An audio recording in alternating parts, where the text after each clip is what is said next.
Welcome to this episode of Bloq On Tour. Recorded live at October's Parcel Post Expo in Amsterdam, we're bringing you an insightful discussion with three of Bloq.it experts, João Barros, Daniel Starkey, and João Santos. Tune in as they share Bloq.it's strategic vision for the smart locker industry and explore the future of this innovative space. Thank you so much, guys, for being here. I know it's been 3 crazy busy days. You've been having nonstop meetings for the past 3 days. So I really appreciate the time to speak with me just before you head off to your well-deserved weekend. So, I'm going to start with you, Daniel, because I've seen you in meetings all day long. And this is what you do all the time. You're, day in, day out, speaking to the largest leaders in logistics. So we're very curious to, understand what are, clients asking for these days? Are there difference in sectors? Can you share more? Sure. So after what I think has been two and a half fantastic days at this expo, where we've been busy from morning to evening after I think what has been over 100 conversations with potential customers, with partners, with industry experts, the biggest trend that I can say that I've seen is that there is a real willingness to adopt out of home. People are ready. And it's a mixture of FOMO. They're seeing very successful organizations being very successful with their locker estates. And wanting to get a part of the action, join the game, buy their own lockers, have their own estates, and we're seeing those that already have successful locker estates wanting to increase and scale up their existing estates as well. So there's some very positive buying signals across the board.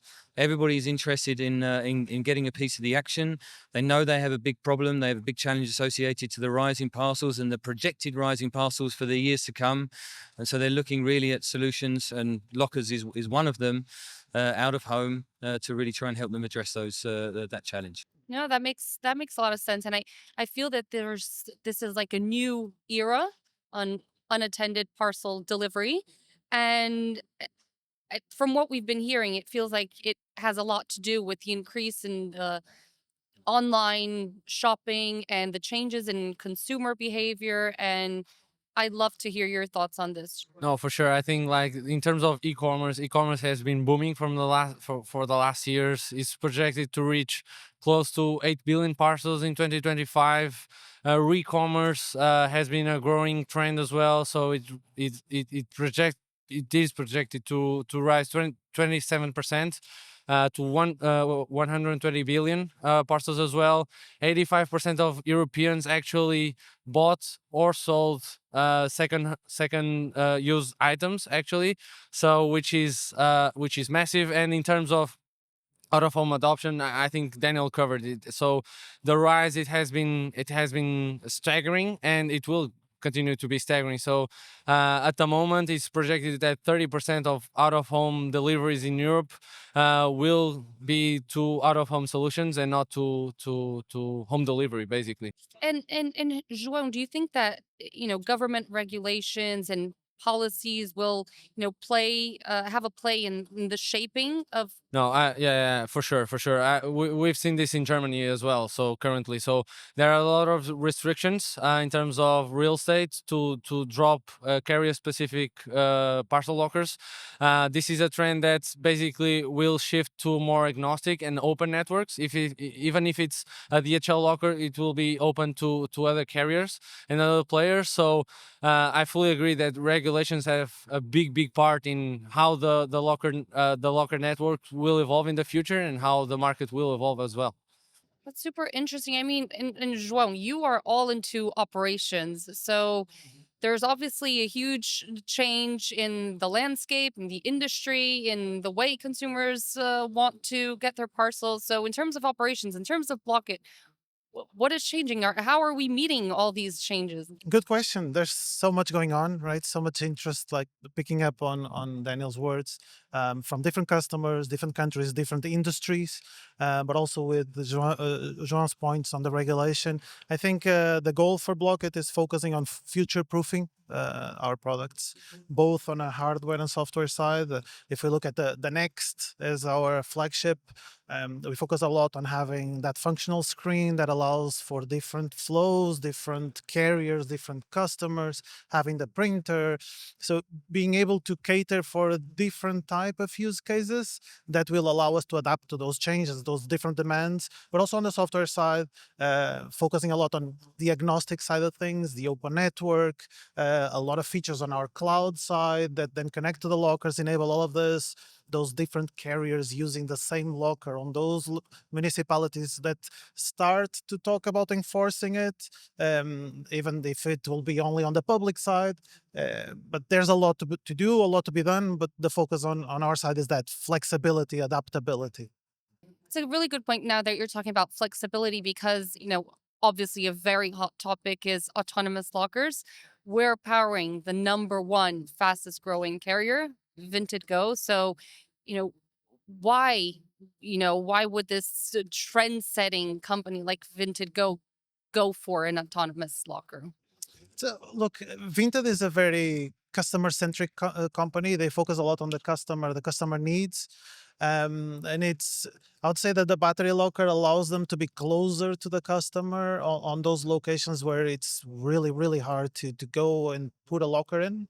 I do think the battery locker, the biggest thing that it brings is that flexibility to simplify deployment, and then allows them more scale, more locations, and that sleeper distance we're always talking about within the locker industry. I mean, we've seen for these past 3 days everyone just wanting to, see next, seeing how the battery swap is working. Everybody's just so interested, opening doors. Can you break down the technology? I can try. To be honest, a locker is pretty simple. I would split that between the metal side of things, where the big focus is on becoming safe and secure, so robust, so there's no break-ins, but also safe to the point to withstand the strong winds, bad storms, water, a lot of rain. So there's a lot of focus on that metal side of things, but also then on the electronics, the usability, having printer, having proximity sensors, having QR code readers. There's a lot of technology behind that will enable all of this. And that's a good question for you, João, because in terms of strategy, because you're all into strategy, how does this match, the future of smart logo? I think this is the actual future. So in terms of sustainability, I think this is a big topic, and I believe that being battery powered locker will bring this not only autonomy and flexibility, but also a lot of unnecessary costs. That's, for example, concrete work. This pollutes as well. So with this autonomous locker, these type of issues and complexity of in operations will disappear. Actually, we've seen a lot of autonomous lockers in the market right now with solar, battery, other types of technologies, and we believe that actually battery is the way to go because it's really future proofing to other external factors like weather conditions and as Ron mentioned, and truly we truly stand behind our flagship model as the flagship that will define the industry of lockers basically.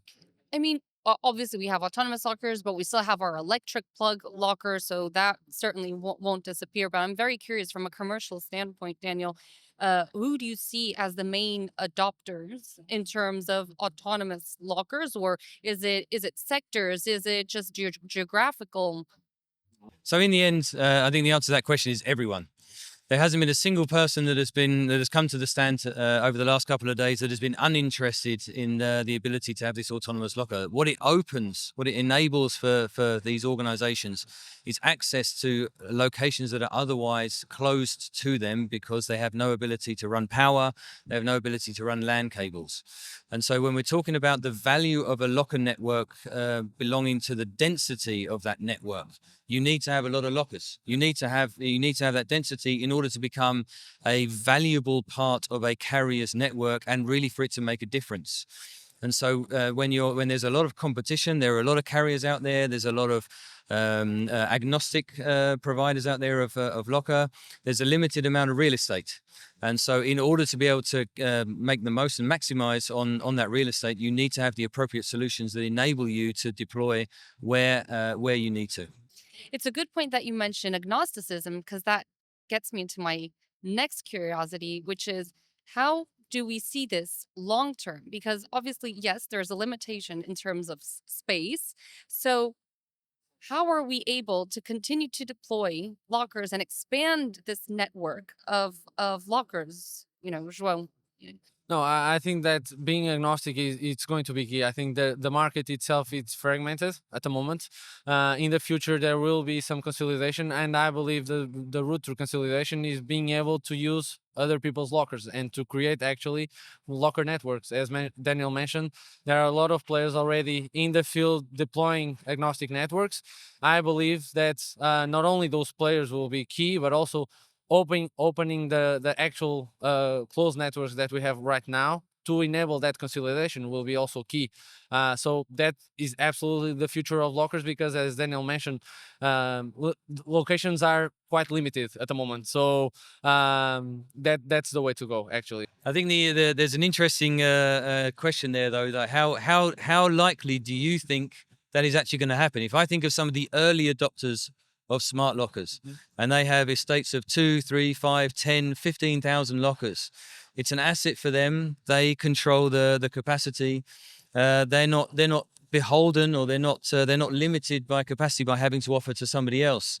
Do you think that's something that the companies themselves are going to adopt, or do you think that it's only going to come through regulation? No, I think it's a win-win situation for everyone. So the companies that are looking into smart lockers, they can use this, and basically in terms of investment is much less than building your own network. So you need just to pay your rent, and also from the provider itself who owns the network itself, it can also be a way to monetize the locker, because you can rent the space. So it's a win-win for both, and for in terms of the society itself, the best way to do this is collaboratively. So because as Daniel mentioned as well, density is key, and we've seen that where the adoption is the highest is where the density is the highest. For example, in Finland, 80% of parcels are delivered to out of home solutions, and the density of lockers there is close to 17 per 10k inhabitants, which is massive. It's like brand new in Europe, actually. No, it's a good point that you mentioned Finland, because I remember one of the conversations that we had here was around, how can our lockers and our battery and autonomous lockers withstand, different temperatures or extreme temperatures. So, João, do you see this as a mix between, autonomous lockers and electric lockers? Is this how we also expand? No, of course, of course. I do think they're very complementary. To be honest, the biggest advantage, as we mentioned, of the battery locker is the easiness of deployment, and it does unlock a lot of locations. It does speed up things, but there's always space for the plug-in locker, right? And I think that the smartest way to build a network is to deploy both, choosing locations really well, but both of them have very important features. I've been hearing here from the conversations a lot about, decoupling hardware and software and operations. Is it the same company doing, all of this? Is it, one company doing all different companies? How do you see, Bloq.it in this? It's going to be a mix. There are a lot of carriers out there right now. They have thousands of lockers already installed. In order to be able to have those lockers installed, they have software, they have processes, they have people, they're a well-oiled machine. They are experts in what they are doing. In those instances, we need to be in a position to be able to offer them the solutions that they need and that can integrate seamlessly within their current operation. So being able to decouple our end-to-end solutions and offer only one component of that is paramount for us to be able to service the needs of those customers. What we're seeing, though, however, on the flip side, there are a lot of organizations who are now just started. They're just embarking upon this whole idea of smart lockers.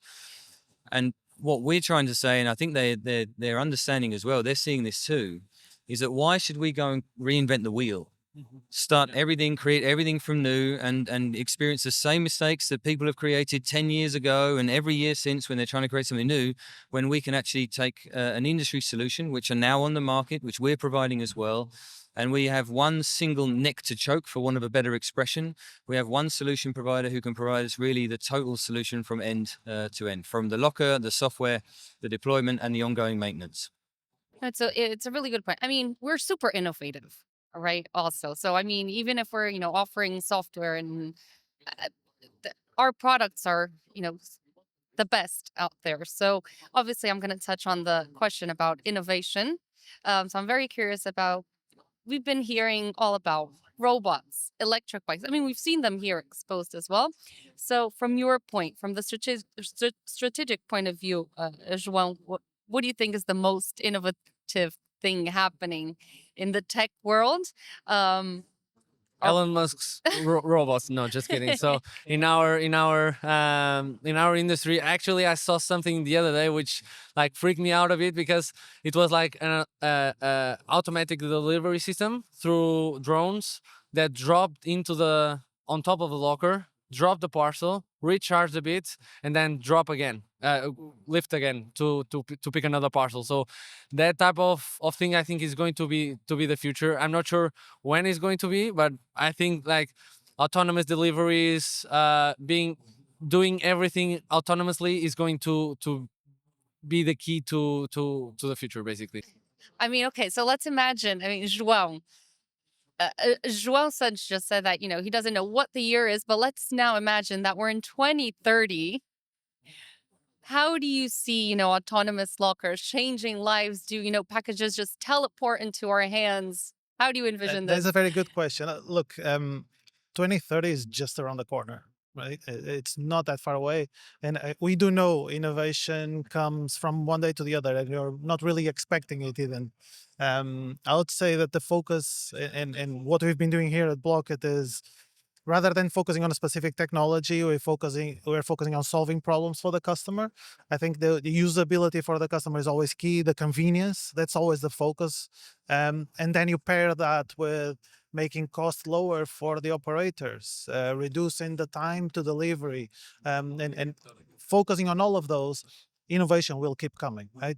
Right now, you've seen the interchangeable batteries. You see lockers with robotic arms inside to deploy parcels faster in high volume areas. There's a lot that can be done, but the focus should always be on the customer and then reducing cost for the operator. Do you have a different view, guys? No, I don't think so. I think customer drives innovation, actually. So in terms of, let's take the example of an Amazon. It started with a sending booking company where you could buy books, and now it's like the biggest e-commerce platform in the planet. So I think that comes through the demand and through listening to what the market is saying and trying to adapt as quickly as possible to the market itself, as João mentioned. I think as a tech company, a solutions company to the market, I think we also have a responsibility to also drive innovation. So we have, of course, the pragmatic approach, which is, we're listening to our customers. Our customers are stakeholders in all of our solutions. They are experiencing the solutions on a day in, day out basis. They are the they are the users of our solutions. They are deriving the benefit from our solutions, and they know how their particular situation, their markets are evolving. And so if we are coupling this feedback from our customers together with our own R&D efforts and driving forwards and having some of the toys like I know the R&D guys like to have, I think that's extremely important. So we have this dual approach. We have the customers who are helping drive innovation, and we're also pushing the envelope as well, testing out new technologies and proposing those back into the market. I mean, we've been talking a lot about solutions, and I mean, before we wrap up this conversation, I'm very interested to know, right now in the short term, what are still the challenges that we have ahead? What are the, short-term opportunities that we still have that we need to look at?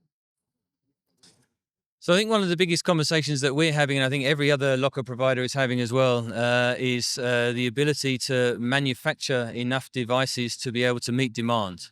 So I know that João and his team have gone through great lengths to secure a significant production volume for next year and spent a lot of money in advance to make sure that we've secured the peripheral devices that we need, which we know have long lead times, in order to make sure that we're meeting the customer demands. This is something that is universal and something that needs to be addressed, and I know the guys have worked very hard to address that. Do you have anything to add, guys? Not on my side. I think Daniel pretty much covered it. I think No, but I would say that you hit the nail on the head, right? There's a lot to be done. There's a lot of work to be done, but we need to prepare. You need to stay ahead of the curve, anticipate things, but above all, you need to focus on scale and how to scale smartly. Learn from the mistakes. Try to avoid repeating mistakes, and be ready to deliver for the customer demand. That's it.